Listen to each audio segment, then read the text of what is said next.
Uma saudação a todos! Meu nome é Emerson Borges, sou bacharel em História e por mais de 20 anos fui ministro religioso.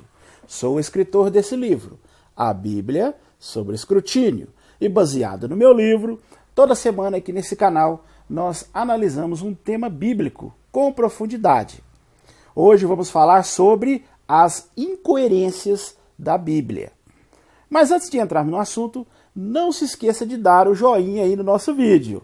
Estoure esse like aí de joinhas para nós. Comente, compartilhe, se inscreva em nosso canal. E não se esqueça de acionar o sininho de notificações.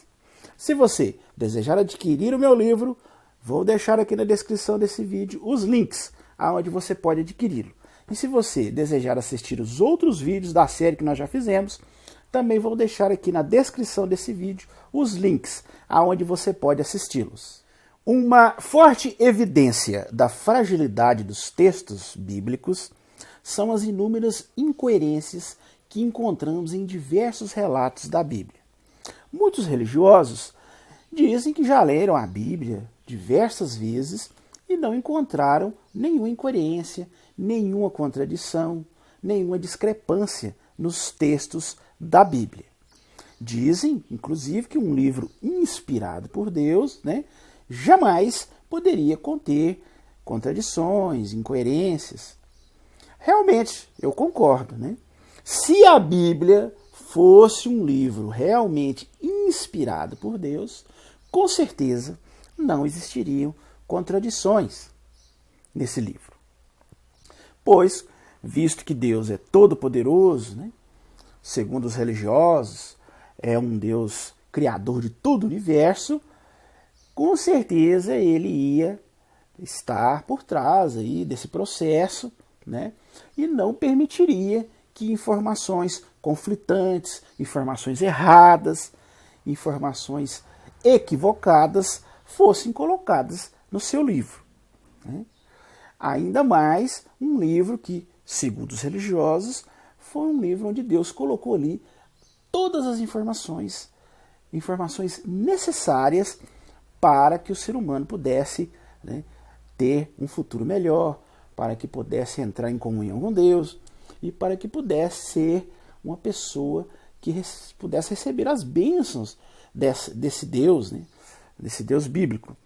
Então, obviamente, essa divindade iria ter todo o cuidado ao transmitir a sua tão preciosa mensagem. Com certeza é impensável um ser dito todo-poderoso, criador de todo o universo, inspirar homens a transmitir uma mensagem tão preciosa e permitir que esses homens escrevam informações erradas, informações equivocadas, informações conflitantes, para causar confusão na mente dos leitores. Mas nós vamos descobrir aqui nesse vídeo hoje, eu junto com vocês aí, nós vamos pesquisar, vocês vão analisar na própria Bíblia de vocês, nós vamos mostrar a vocês dezenas de passagens aonde na Bíblia há relatos paralelos, quer dizer, dois escritores relatam o mesmo evento, e nós vamos fazer uma comparação e vocês vão observar dezenas de contradições, de erros, de conflitos, informações equivocadas que estão na Bíblia. Você vai observar com seus próprios olhos e você vai chegar a essa conclusão lógica e evidente de que a Bíblia realmente não é um livro inspirado por Deus. Por quê? Se a Bíblia fosse realmente um livro inspirado por um Deus todo-poderoso, criador de todo o universo, jamais seria inconcebível que existisse nesse livro tamanha contradição, tamanha incoerência, tantas discrepâncias, tantas informações conflitantes e tantos erros claros dos escritores ao relatar esses relatos paralelos. Vamos começar com um relato muito famoso da Bíblia que está registrado no livro de Êxodo, no capítulo 31. Esse relato, você pode pegar a sua Bíblia aí e vamos fazer um estudo aqui juntos. Abra sua Bíblia aí em Êxodo capítulo 31. Se você ler o capítulo todo, você vai observar que nesse relato há a história famosa onde Moisés sobe no Monte Sinai para pegar ali os mandamentos de Deus. E segundo o relato, se você observar no versículo 18 do capítulo 31, né, que Moisés sobe para lá, fica um tempo lá, e no versículo 18 diz claramente, acompanhe aí na sua Bíblia, pode ser qualquer versão que você tiver aí na sua casa, livro bíblico de Êxodo, capítulo 31, versículo 18, diz assim, ó, ora, assim que acabou de falar com ele no Monte Sinai, passou a dar a Moisés 2 tábuas do testamento, tábuas de pedra, agora note o ponto, inscritas pelo dedo de Deus. Tá vendo?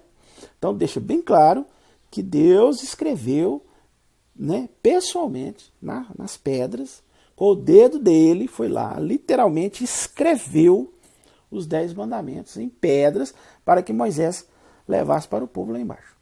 Se você continuar o relato, Moisés pega essas pedras escritas pelo próprio Deus e desce, né, até o povo. Chega lá, o povo, né, está ali adorando um bezerro de ouro. Coisa que o próprio Deus disse que não era para eles fazerem, né? Não era para eles idolatrarem esses ídolos feitos por mãos de homens. Mas veja bem, eles, né, pelo segundo relato, estavam fazendo totalmente o contrário. Né? Estavam ali adorando um bezerro de ouro. Então, Moisés fica enfurecido com aquilo, fica nervoso demais, pega as tábuas e quebra, né? Quebra as tábuas, né? Joga elas lá no chão e quebra na frente de todo mundo, né? E dá uma confusão danada, ele fica muito irritado com o povo. Pode acompanhar aí na sua Bíblia, no capítulo 31 de Êxodo. Tá todo esse relato aí que eu estou contando para vocês. Bom, aí passado essa confusão, né? Aí Deus fala para Moisés, ó, sobe lá de novo para nós fazermos outras leis, né? Porque você quebrou as que eu tinha escrito. E Moisés sobe novamente, né? Com as novas tábuas, ele arruma novas tábuas, né? E chega ali. Só que, no segundo relato, se você olhar em Êxodo, agora no capítulo 34, você vai ver o versículo 27 e 28. Ali, a Bíblia já mostra, né, nesse relato de Êxodo 34, 27 e 28, que essa segunda vez que Moisés sobe lá para escrever novamente os 10 mandamentos, aí já foi um pouco diferente. Ali diz assim, ó, e Javé disse a Moisés, escreve para ti essas palavras, porque é de acordo com essas palavras que deveres concluir um pacto contigo com Israel.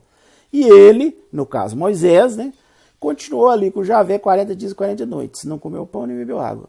E ele, Moisés, passou a escrever nas tábuas as palavras do pacto, as 10 palavras. Então a gente vê claramente aí que nessa segunda ocasião, o próprio Moisés escreveu nas tábuas. Né? Então, na primeira vez, Deus escreveu diretamente com o dedo dele. Na segunda vez, Moisés é que escreveu. Deus foi ditando e Moisés foi escrevendo. Porém, se analisarmos o relato paralelo, que já em outro livro bíblico, o livro de Deuteronômio, se você olhar no livro de Deuteronômio, no capítulo 9 e no capítulo 10, há uma história diferente. Já nesse outro relato, deixa claro, né, na primeira vez, se você ler Deuteronômio, capítulo 9, versículo 10, acompanhe na sua Bíblia. Deixa claro, ó, que Javé deu as 2 tábuas de pedra escritas pelo dedo de Deus, e nelas havia todas as palavras que Javé vos falaram. Então, deixa claro que a primeira vez foi realmente Deus que escreveu com o dedo dele. Aí está igual o outro relato lá de Êxodo que nós vimos. Porém, depois da confusão lá do bezerro de ouro, que Moisés quebrou as tábuas, na segunda vez que ele sobe lá para reescrever as leis, aí já o relato já mostra um detalhe diferente. Veja bem, se você olhar aí, observe na sua própria Bíblia, Deuteronômio, capítulo 10, versículo 1 a 4.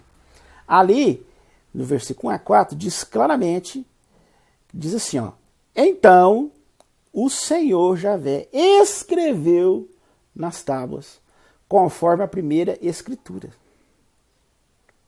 Tá vendo? Os 10 mandamentos que vos falaram no monte. E o Senhor as deu a mim. Você notou? Então, segundo Deuteronômio, capítulo 10, versículo 1 a 4, quando foi escrever pela segunda vez os 10 mandamentos, novamente Deus é que escreveu. Né? Então, veja que são relatos que estão em conflito. Porque lá em Êxodo, né, você observou aí que na primeira vez foi Deus que escreveu, na segunda foi Moisés. Deus foi ditando e Moisés escreveu. Já aqui em Deuteronômio, tanto na primeira como na segunda vez, o próprio Deus escreveu com o seu próprio dedo, né, nas pedras ali, as leis. Então eu pergunto a vocês agora, você que acompanhou os relatos aí na sua própria Bíblia, olhou com seus próprios olhos, afinal, quem escreveu as segundas tábuas? Né? Depois que foi quebrada as primeiras, quem escreveu as segundas? Em Êxodo foi Moisés, em Deuteronômio foi o próprio Deus. Qual das duas versões você aí acha que é a verdadeira? Qual das duas versões você acha que exprime a verdade, né, que mostra o que realmente aconteceu? Então aí nós observamos claramente uma enorme incoerência, né, num relato clássico da Bíblia, de muita importância, né, e que nós observamos aí, né, que um escritor, porque os religiosos dizem que foi Moisés que escreveu tanto Êxodo como Deuteronômio, mas há muitas controvérsias sobre isso aí, porque segundo vários historiadores e estudiosos, né, conforme eu já até falei em outros vídeos, né, provavelmente Moisés não escreveu foi nada, porque ele não tinha nem condições de escrever isso naquela época. Né? Nem a escrita em si tinha sido desenvolvida nessa época. Mas, segundo os religiosos, foi Moisés que escreveu os 5 primeiros livros da Bíblia. Aí eu pergunto a vocês, será que Moisés confundiu aí? Será que ele não lembra, né, não conseguiu lembrar corretamente o que tinha acontecido com ele ali naquela ocasião? Né? Por que será essa confusão? Será que Deus, ao transmitir essa mensagem, né, ao usar Moisés para escrever, será que ele orientou Moisés de maneira errada? Ou será que Moisés deu um lapso ali, esqueceu, deu um Alzheimer, sei lá? Será que Deus não o corrigiu ali na hora, não o orientou para que esse erro, né, não fosse ali escrito? Né, essa incoerência?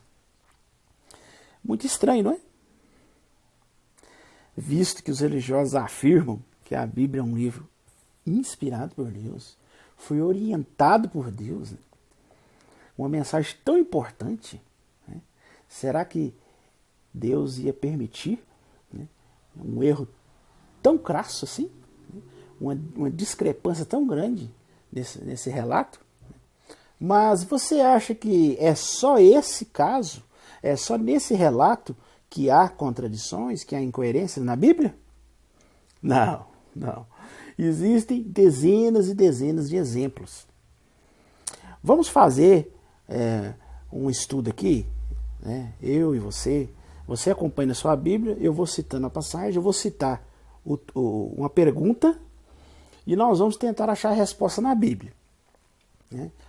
Esse esquema que nós vamos fazer aqui vai demonstrar claramente, né, que existem inúmeras contradições, inúmeras incoerências e inúmeras discrepâncias na Bíblia. A primeira pergunta que eu vou fazer para vocês: quem induziu Davi a fazer o censo em Israel? Quem? Vamos tentar achar essa resposta na Bíblia? Vamos lá. Vamos tentar achar essa resposta no livro de 2 Samuel 24:1. Abra sua Bíblia aí. 2 Samuel, capítulo 24, versículo 1. Vamos tentar achar essa resposta. Quem foi que induziu Davi? Vamos ver? Lá diz assim, ó: a ira de Javé tornou-se a acender-se contra Israel, e ele incitou a Davi contra eles, dizendo: vai, levanta o censo de Israel e Judá. Então, conforme você viu aí, quem foi que induziu Davi, ou como diz aqui, incitou a Davi a fazer o censo? Aí deixa bem claro, né? Que foi o próprio Javé, ou Jeová, ou Yahvé, né? Que era a maneira que os judeus chamavam a sua deidade ali naquela época. Então, foi o próprio Deus bíblico que incitou a Davi a fazer o censo, não é isso? Bem, se você for lá em 1 Crônicas, né, capítulo 21, versículo 1, você vai ter uma resposta diferente. Abra sua Bíblia aí e confira aí com seus próprios olhos. 1 Crônicas, capítulo 21, versículo 1. Vamos ver qual a resposta que vai nos dar agora. E Satanás passou a pôr-se de pé contra Israel e a instigar Davi a recensear Israel. E agora? Qual foi a resposta que a Bíblia te deu aí? Quem induziu Davi a fazer o censo de Israel? Tá bem claro aí, né? Diz que foi Satanás. Agora eu te pergunto, meu amigo. Afinal de contas, quem que induziu, ou instigou, ou incitou Davi a fazer o censo em Israel? Nós temos que acreditar no relato de 2 Samuel, que diz que foi o próprio Deus bíblico, ou nós temos que acreditar no relato de 1 Crônicas, capítulo 21, versículo 1, que diz que foi Satanás. Qual relato está dizendo a verdade? Olha aí, na sua Bíblia, 2 Samuel 24, 1, que diz que foi Deus que incitou Davi. E olha aí, 1 Crônicas 21, 1, que diz que foi Satanás. Veja aí na sua própria Bíblia e me responda com sinceridade. Quem você acha que induziu Davi a fazer o censo? Como podemos, né, ver uma contradição tão grande, né, uma contradição enorme dessa, né, uma coisa escancarada dessa, um relato que diz uma coisa e o outro relato que diz outra coisa totalmente diferente. E como que podemos presumir que esse livro, a Bíblia, é um livro inspirado por Deus? Como que Deus permitiu uma discrepância tão grande dessa? Uma informação que se contradiz de forma tão crassa como essa? Me diga aí você, né, que leu na sua própria Bíblia, o que você diz sobre isso? Se a Bíblia realmente foi um livro inspirado por Deus, não podemos jamais conceber, né, contradições desse tipo. Mas você acha que é só essa contradição? Não, tem mais, né? Vamos mostrar aqui inúmeras. Vamos continuar nosso esquema? Vamos continuar aqui nossa análise? Eu pergunto a você aí, ó, que está aí. Pegue sua Bíblia e vamos achar a resposta para a seguinte pergunta. Eu pergunto a vocês. Qual era a medida do mar de fundição construído no Templo de Salomão? No Templo de Salomão tinha, né, um objeto chamado mar de fundição. Qual era a medida desse objeto? Vamos tentar achar essa resposta na Bíblia? Abra sua Bíblia aí, 1 Reis, capítulo 7, versículo 26. Aí diz claramente, observe aí na sua Bíblia, 1 Reis 7, 26, que o tamanho do mar de fundição construído no Templo de Salomão cabia à medida de 2.000 batos de água. Está aí na sua Bíblia, olha aí. 2.000 batos de água, que equivale a 44.000 litros. Então, realmente, muito grande, né? Mas, vamos ver qual a resposta que nos dá o livro de 2 Crônicas, capítulo 4, versículo 5. Agora, abra sua Bíblia aí, 2 Crônicas, capítulo 4, versículo 5. Lá diz assim, ó, que a medida do mar de fundição construído no Templo de Salomão cabia 3.000 batos de água, o que equivale a 66.000 litros.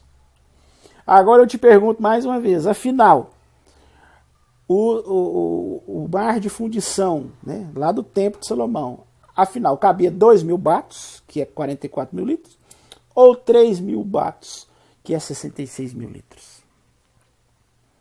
Qual é realmente, né, a medida correta? Qual relato está dizendo a verdade? Qual está mentindo? Ou os dois estão mentindo? E como pode um livro que se diz inspirado por Deus trazer uma informação tão conflitante como essa? Vamos continuar nosso estudo? Vamos para a terceira pergunta? Eu pergunto a vocês, quantas baias ou estábulos para cavalos Salomão tinha? Quantas? Vamos tentar achar essa resposta na Bíblia? Abra sua Bíblia aí em 1 Reis, capítulo 4, versículo 26. Aí deixa bem claro, olha aí na sua Bíblia aí, confira aí. Diz assim, ó, e Salomão veio a ter 40.000 baias para cavalos e para seus carros e 12.000 cavaleiros. 40.000. Né? É a resposta de 1 Reis 4, 26. Mas vamos ver agora qual é a resposta do livro de 2 Crônicas 9, 25. Agora abra sua Bíblia aí, no livro de 2 Crônicas, capítulo 9, versículo 25. Diz assim, ó, e Salomão veio a ter 4.000 baias para cavalo, e carros, e 12.000 corcéis. Notou? 4.000 baias para cavalo. Mais uma vez eu te pergunto, afinal de contas, quantas baias ou estábulos para cavalo Salomão tinha? Quem está dizendo a verdade? 1 Reis 4, 26, você viu aí na sua própria Bíblia que fala claramente que eram 40.000. Já 2 Crônicas 9, 25 diz claramente que era 4.000, né? Já é mais modesto. Afinal de contas, Salomão tinha 40.000 baias ou estábulos para cavalos ou 4.000? Quem está dizendo a verdade? Quem está dizendo a mentira? Ou os dois estão mentindo? Porque os dois estão dizendo a verdade, não tem como. Né? Ou é 40.000 ou é 4.000. Ah, será que houve um erro aí na hora de traduzir a Bíblia? Algum esqueceu um zero aí? Ué, mas espera aí. Deus não estava orientando os escritores e os tradutores e os copistas que fizeram as cópias? Como que ele permitiu uma coisa dessa? Será que Deus, se realmente estivesse inspirando a escrita desse livro, ia permitir, né, esses erros, né, grotescos, esses erros enormes, essas contradições enormes na sua tão preciosa mensagem? Vamos continuar nosso estudo? Agora eu te pergunto, quantos eram os chefes de oficiais de Salomão? Quantos? Vamos achar essa resposta na Bíblia? Abra sua Bíblia aí em 2 Crônicas 8, 10. Lá diz assim, ó, abre aí, 2 Crônicas 8, 10, acompanha aí. Esses eram os chefes dos prepostos que pertenciam ao rei Salomão. Ó, 250 os capatazes sobre o povo. Então, 2 Crônicas 8, 10 diz claramente que foi 250. Mas vamos ver agora que resposta nos dá o livro de 1 Reis 9, 23. Abra sua Bíblia no livro de 1 Reis, capítulo 9, versículo 23. E acompanhe comigo aí. Diz assim, ó, esses eram os chefes dos prepostos que estavam sobre a obra de Salomão. 550 os capatazes sobre o povo. 550. Notou aí? Em 2 Crônicas 8, 10, diz que eram 250. Já em 1 Reis 9, 23, diz que eram 550. Mais uma vez eu te pergunto, afinal, quantos eram os chefes de oficiais de Salomão? Eram 250 ou eram 550? Mais uma pergunta. Quem foi o sucessor do rei Josias? Quem foi? Vamos ver o que a Bíblia nos responde? Abra sua Bíblia em Jeremias 22, 11. Abre aí, Jeremias capítulo 22, versículo 11.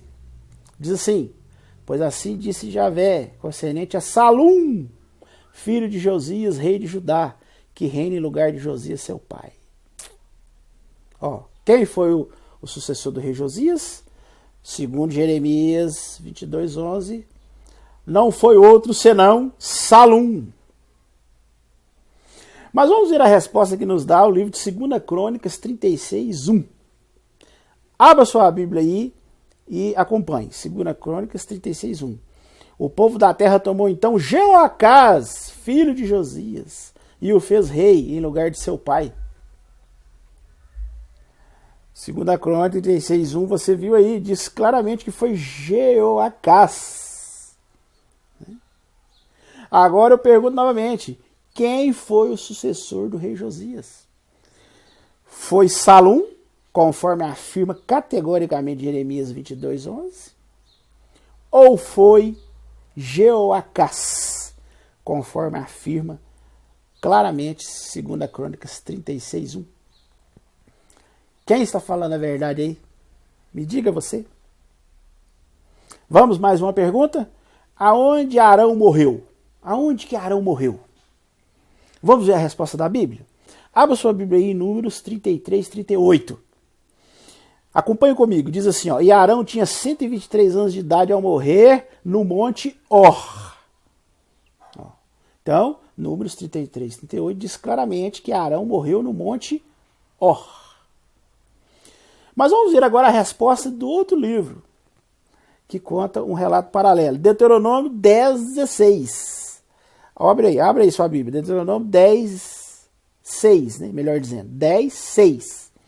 Diz assim, ó, e os filhos de Israel partiram de Beerote Bene-Jacã para Moserá.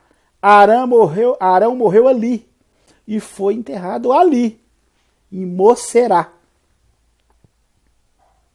Agora eu te pergunto novamente, afinal de contas, aonde Arão morreu? Será que ele morreu em Or, conforme diz claramente Números 33:38, ou ele morreu em Moserá, conforme fala claramente Deuteronômio 10:6? Leia aí na sua Bíblia e me responda. Quem está dizendo a verdade? Quem está mentindo nisso aí? Qual a história que corresponde à realidade? Ou os dois estão mentindo? Mais uma pergunta. O que aconteceu com os habitantes de Debir? O que aconteceu com os habitantes de Debir? Segundo Josué 10:38-39, lá fala claramente que a cidade foi totalmente destruída pelos exércitos de Josué, não sobrando nenhum sobrevivente. Pode olhar aí, Josué 10:38. Diz claramente que Josué destruiu todo mundo, ele não sobrou ninguém, né? Aí até no final fala assim, ó, não deixou restar sobrevivente. Olha aí, Josué 10:38 e 39. Só que Caleb, amigo pessoal de Josué, algum tempo depois foi se estabelecer nessa região. E segundo o relato do livro de Josué 15:15, a cidade e seus habitantes ainda estavam lá. Pode olhar aí na sua Bíblia, Josué 15:15. Diz assim, ó, então subiu dali até os habitantes de Debir.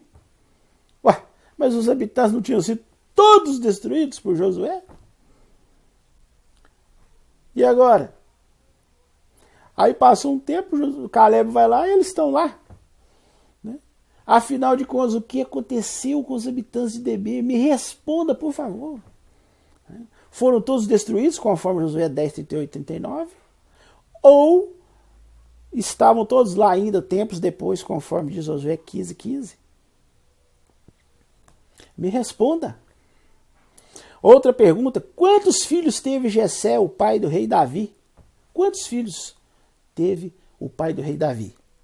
1 Samuel 6:10-11 enumera claramente que ele tinha 8 filhos. Porque enumera 7 irmãos de Davi e por fim fala de Davi. Então, 8. Mas, se você olhar em 1 Crônicas 2:13-15, fala claramente que Davi tinha 6 irmãos e ele era o 7º. Afinal de contas, Davi, ele teve 7 irmãos e ele era o 8º, conforme afirma categoricamente 1 Samuel 16:10-11, ou ele tinha 6 irmãos e era o 7º, né? Conforme fala claramente 1 Crônicas 2:13-15. Quantos filhos, pergunto novamente, quantos filhos teve Jessé, pai do rei Davi? 7 ou 8? Outra pergunta, quantos cavaleiros do rei Hadadezer Davi capturou em batalha? Quantos cavaleiros do rei Hadadezer Davi capturou em batalha? Segundo diz 2 Samuel 8, 3 e 4, confirma, sem sombra de dúvidas, que foram 1.700 cavaleiros. Pode ler aí na sua Bíblia. 2 Samuel, capítulo 8, versículo 3 e 4. Diz claramente, né, que Davi capturou 1.700 cavaleiros do rei Hadadezer. Porém, se você ler em 1 Crônicas 18, 3 e 4, lá fala claramente que foram 7.000, né, que Davi golpeou esse rei, né, Hadadezer, né, e também capturou, né, 1.000 carros e 7.000 cavaleiros dele. Afinal de contas, volto a te perguntar, quantos cavaleiros do rei Hadadezer Davi capturou em batalha? Foram 1.700, conforme diz 2 Samuel 8, 3 e 4, ou foram 7.000, né? Aí já é um número mais expressivo, conforme diz 1 Crônicas 18, 3 e 4. Me responda, por gentileza.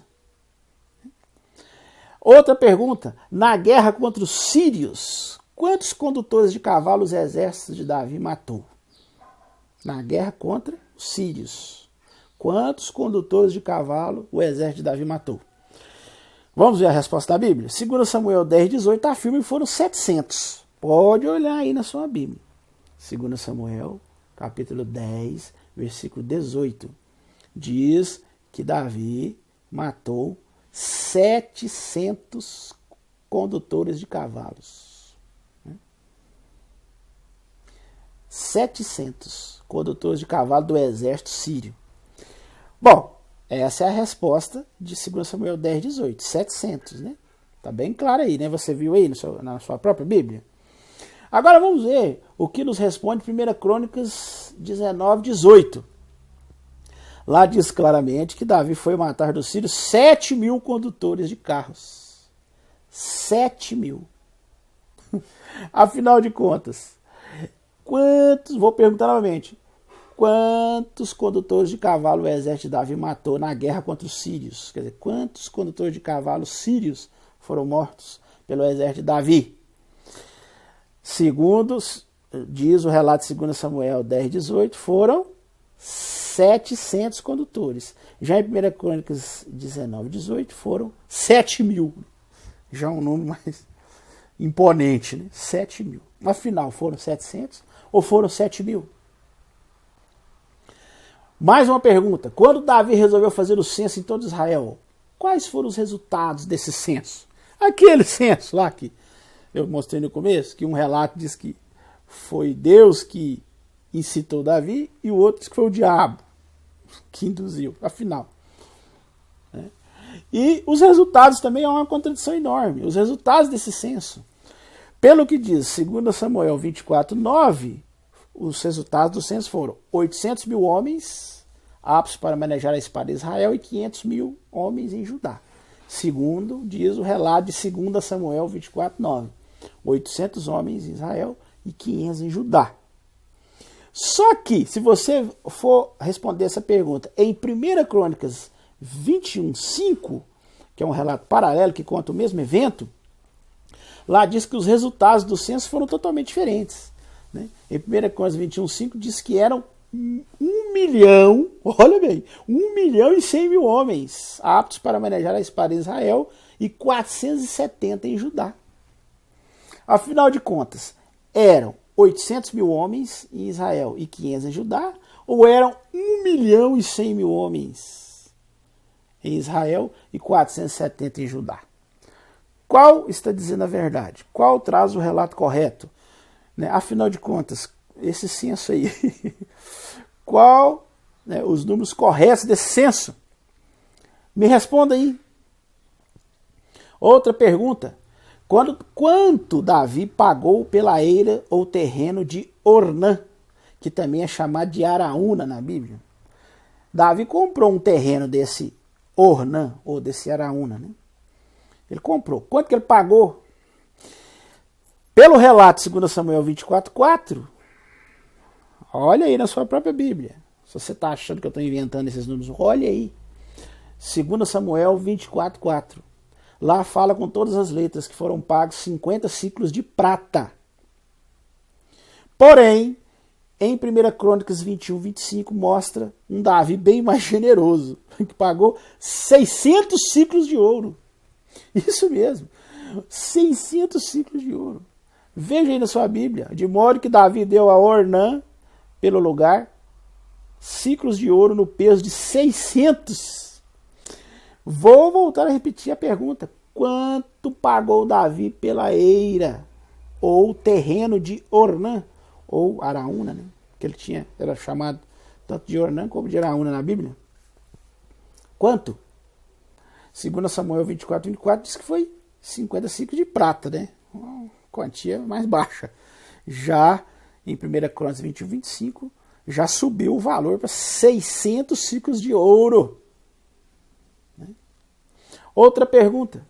Quando Nabucodonosor, rei de Babilônia, conquistou a terra de Judá, quantos homens que tinham acesso íntimo com o rei foram levados com ele? Nabucodonosor conquistou Judá. E a Bíblia diz que ele levou com ele, né, alguns homens que tinham acesso íntimo ao rei. Quantos ele levou? O relato de 2 Reis 25:19 deixa claro que foram 5. Olha aí, 2 Reis 25:19. Ele levou 5. Já o relato paralelo de Jeremias 52:25 diz que foram 7. 7. Afinal de contas, quem está dizendo a verdade? O escritor de 2 Reis 25:19, que falou que foram 5 homens que foram levados por Nabucodonosor, que tinham acesso íntimo ao rei, ou o relato de Jeremias 52:25, que diz que foram 7. Quem está dizendo a verdade? Ou os dois estão mentindo?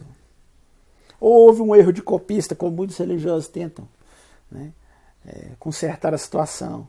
Né? Mas Deus não estava inspirando esses escritores? Por que ele permitiu esses erros? Se ele é todo poderoso, criador do universo, ele vai permitir que esses erros, esses dados todos que se contradizem, incoerentes, discrepantes, que causam confusão, estejam na sua palavra tão preciosa? Deus estava querendo causar uma confusão na mente das pessoas? Por que ele permitiu isso? Se ele é realmente o Deus que inspirou esse livro. Por que existem essas discrepâncias? Por que existem essas incoerências? Me diga aí você, o que você acha? Pensa que são só esses exemplos? Não, tem muitos outros exemplos. Por exemplo, vou perguntar a vocês, aonde morreu o rei Josias? Segundo diz o relato de 2 Reis 23, 29 e 30, Josias morreu no campo de batalha de Megido.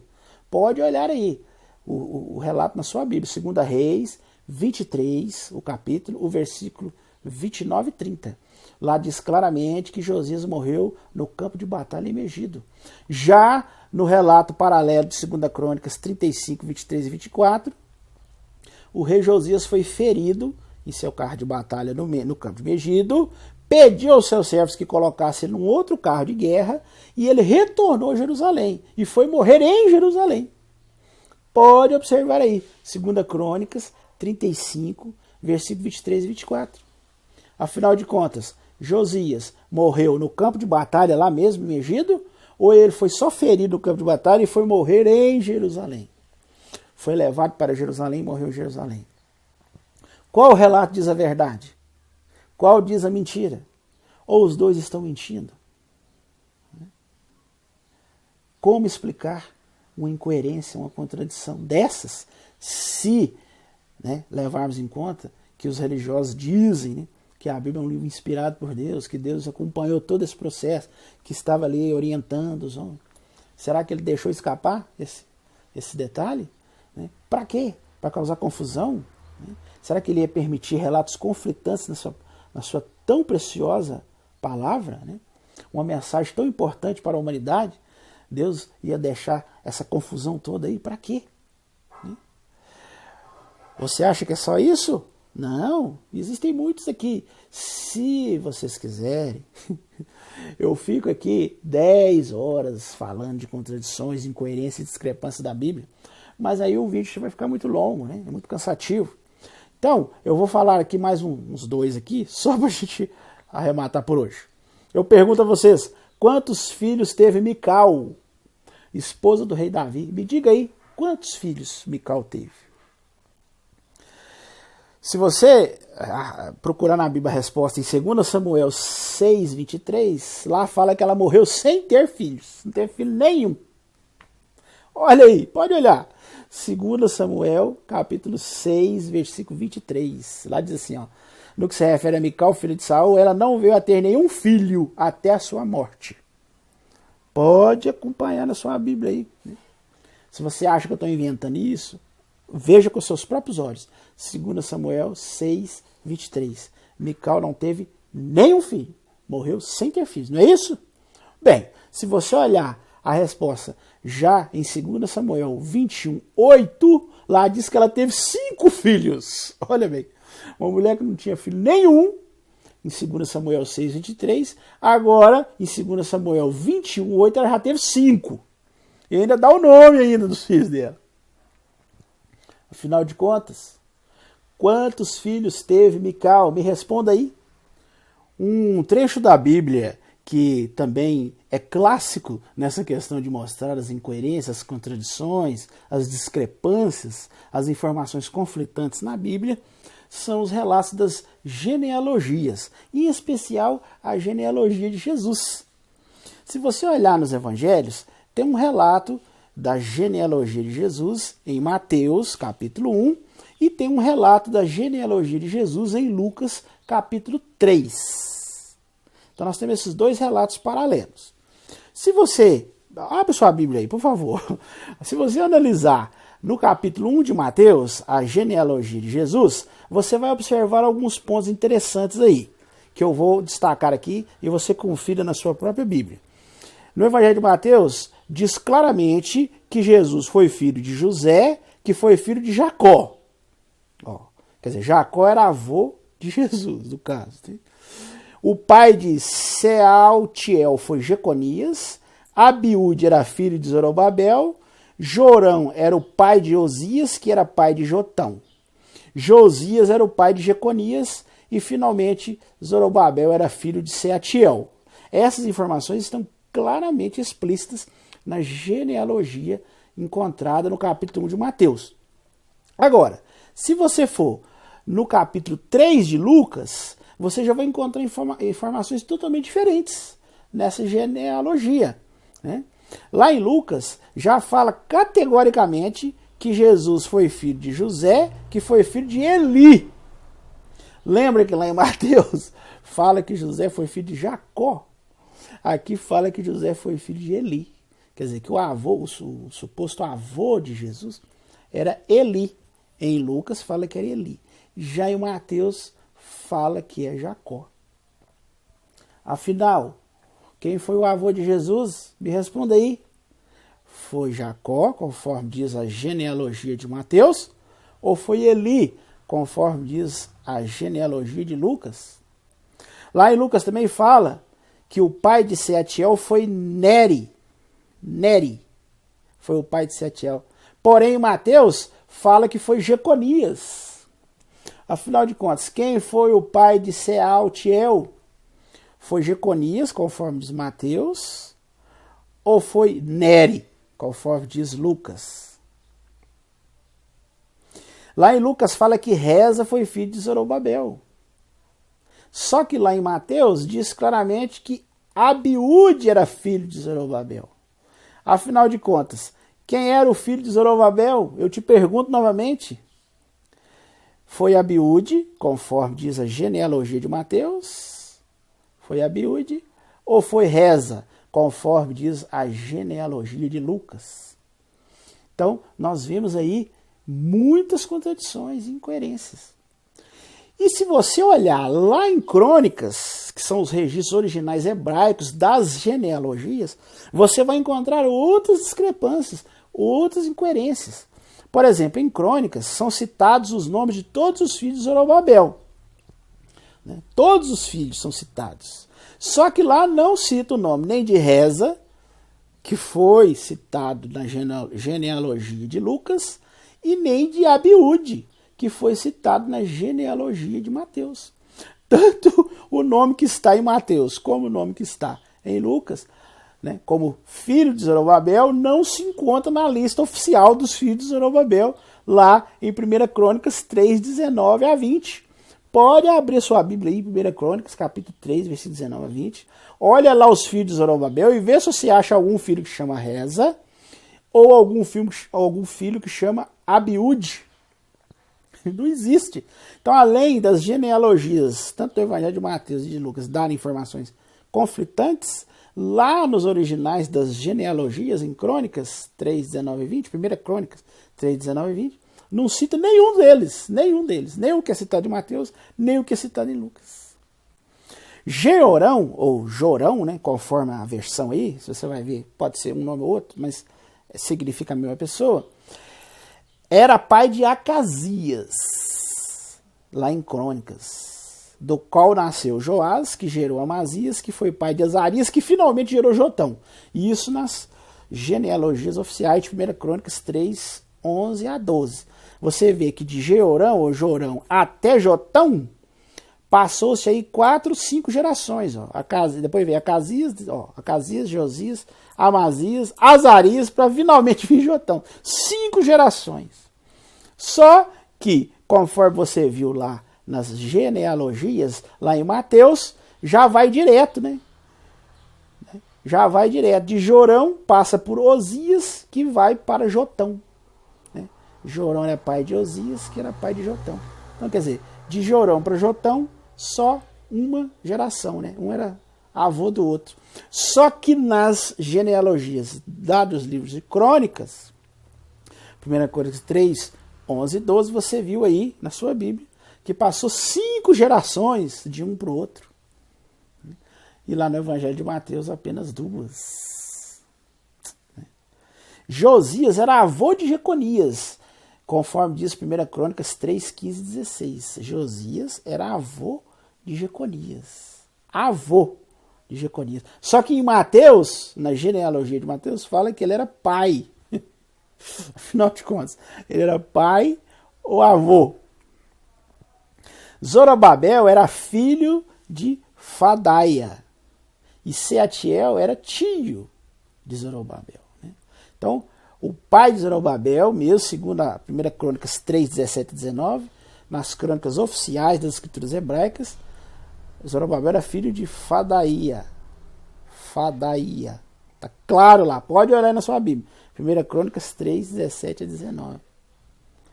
Só que, na genealogia de Mateus, fala que Zorobabel era filho de Sealtiel, que era o tio dele lá nas crônicas oficiais, em 1 Crônicas 3, 17 a 19.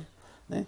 Então, segundo as crônicas oficiais dos hebreus, Sealtiel era tio de Zorobabel. Só que o escritor do Evangelho de Mateus colocou, né, ele como pai de Zorobabel. Ele era tio de Zorobabel. E Mateus coloca como pai, né, ou o escritor do Evangelho de Mateus coloca como pai de Zorobabel. Então você vê aí que é um samba do crioulo doido. Né? Uma bagunça total, né? Uma confusão total. Não é à toa que o escritor da primeira carta de Timóteo, capítulo 1, versículo 4, insta os seus leitores a não ficar prestando muita atenção em genealogias, que isso não leva a nada, não sei o quê. Eu creio que ele escreveu isso porque a confusão era tão grande, né, nos escritos das genealogias, tanto de Mateus como de Lucas, se comparados com as genealogias originais das crônicas dos hebreus, as oficiais, é tanta confusão, tanta desinformação, tanta incoerência, que o escritor da primeira carta a Timóteo, capítulo 1, versículo 4, né, fala para não dar muito assunto para essas genealogias, não. Quer dizer, não fica dando muito papo, não, que isso aí causa muita confusão. Gente, a confusão quem fez foram os escritores da Bíblia, né, que se dizem inspirados por Deus. Se a Bíblia realmente é um livro inspirado por Deus, como que Deus permitiu uma confusão tão grande dessa? Né? Uma verdadeira salada, uma celeuma, uma zorra total. Né?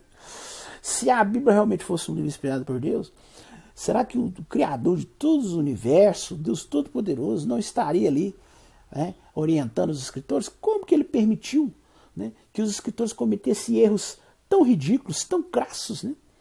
Era uma coisa tão banal, tão simples, porque as crônicas oficiais dos hebreus eram um assunto sério, né?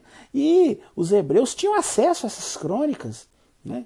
O livro hoje bíblico da primeira e segunda crônicas, na época, ele era disponível aos hebreus, né? Ele estava ali para quem quisesse ver. As genealogias dos hebreus eram muito bem relatadas, né? Só que os escritores dos evangelhos, né, parece que não tiveram nem o trabalho de ir lá e conferir, né? Era tão simples. Se quisesse fazer uma relação de genealogias, era só conferir nos relatos das crônicas, as genealogias oficiais, e fazer direitinho. Não. Eram tão equivocados, tão loucos, que foram fazendo de qualquer jeito ali, escrevendo o que vinha na cabeça, entendeu? E o que gerou toda essa confusão, né? Então é um erro histórico infantil, né? Um erro histórico grotesco. E os escritores dos evangelhos cometeram, né? Então, a pessoa, o religioso, que afirma que a Bíblia é um livro inspirado por Deus, como que ele pode, né, ver essas contradições, essas incoerências? Todos aqui que eu citei, né, eu citei aqui dezenas de exemplos nesse vídeo. Como explicar isso? Né? Ah, mas isso é erro de tradução, isso é erro, né, na hora da cópia, esqueceu um número, errou uma coisinha aqui, isso aí não é importante, o mais importante está correto, o quê?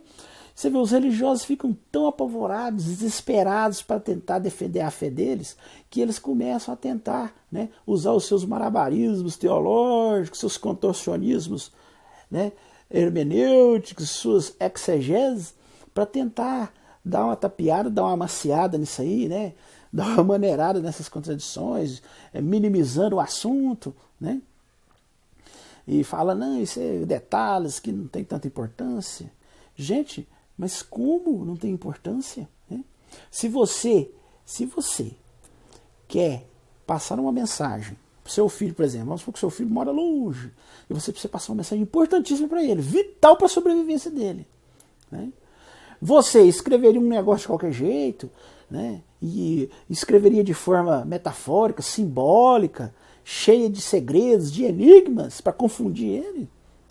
E ainda entregaria essa mensagem para uma pessoa, vamos supor que você não pudesse levar, aí você entregaria para um mensageiro qualquer, né, que é relapso, que é esquecido, ou que não é de confiança? Com certeza não, né? Com certeza você entregaria a um mensageiro fiel, né? Um mensageiro que tem uma reputação, né, de levar a mensagem corretamente, sem erros, né? E você escreveria da forma mais clara possível, sem erros, né? Sem contradições, sem incoerências, sem confusões. Então, agora imagine Deus, o Criador, segundo os religiosos, o Criador de todo o universo. Né? Será que ele não ia, né, se ele realmente orientou esses escritores, ele não ia corrigir, né, orientar esses escritores para que eles não cometessem esses erros tão crassos, tão infantis, né? E trazendo uma história toda confusa, você não sabe o que é a verdade. Veja bem, esses exemplos que eu citei são relatos paralelos, né? Tem como a gente comparar o que um escritor relatou sobre determinado evento com o que o outro escritor relatou sobre aquele mesmo determinado evento. Agora eu te pergunto, e os relatos que não são paralelos? Que só tem um registro? Quem garante que esse registro é correto? Quem garante que esses relatos que só tem um registro também não estão totalmente equivocados, cheios de erros, né? Relatos totalmente confusos, né? Com dados errados, né? A maneira de contar o evento totalmente errado. Como então, eu finalmente pergunto a vocês, como confiar num livro que tem tantas contradições, incoerências, discrepâncias, confusões, e afirmar que esse livro é inspirado por Deus? Me diga, você, sinceramente, tem como encarar esse livro como um livro inspirado por Deus? É claro que não, né? Se nós encararmos esse livro como um livro escrito por homens, sem nenhuma interferência de um ser poderoso, divino, orientando isso aí tudo se encaixa. Porque é normal, livros escritos por homens, realmente, pode ter erros ali, né? O escritor às vezes cometeu um agafe, um erro, né? Escreveu errado, né? Ou se não foi registrar um relato, esqueceu um detalhe, outros às vezes lembra de outro detalhe, né? Ou às vezes, por escrito de homens, às vezes inventa coisas e aquilo ali não, né, não bate com outros relatos. Então, assim, isso é normal, em escritos de homens, né? Isso é normal, entendeu? Pessoas se equivocarem, e até mesmo, né, ao fazer cópias, pode errar um zero, esquecer um, acionar um, aumentar, né, mudar um nome, mudar uma pessoa. Ao traduzir para outras línguas, pode mudar o sentido. Então, isso tudo é normal, desde que encaremos a Bíblia como um livro humano, escrito por homens com ideias humanas, né, e totalmente humano, sem nenhuma orientação, intervenção ou sem nenhuma manutenção de um ser superior nesse livro. Aí tudo se encaixa. Agora, querer afirmar que esse livro é um livro inspirado por Deus, diante de todas essas contradições e incoerências, realmente é fechar os olhos à realidade. Bem, esse era o assunto que nós íamos conversar hoje, né? E se você chegou até aqui, é porque gostou do assunto, né? Então, vou relembrar, não se esqueça de dar o joinha aí no nosso vídeo, estoura esse like aí para nós, né? Se inscreva em nosso canal, é muito importante que você se inscreva, né? Clique aí, se inscreva em nosso canal, né? Comente o que você achou, compartilhe com seus amigos, com seus contatos e não se esqueça de acionar o sininho de notificações. Né? E se você desejar saber mais sobre as incoerências bíblicas, tudo que eu falei aqui hoje nesse vídeo, eu tirei do meu livro. Quer saber mais? Quer aprofundar mais? Eu sempre deixo aí na descrição do vídeo os links onde você pode adquirir o meu livro, ok?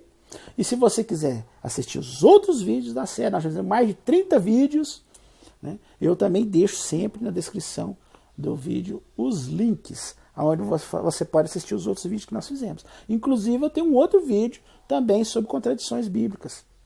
Você pode assistir também para saber mais contradições, porque são inúmeras. E se eu fosse falar aqui, eu ia ficar o dia inteiro falando de contradições, incoerências, discrepâncias, dados errados, confusões, né, nas páginas da Bíblia.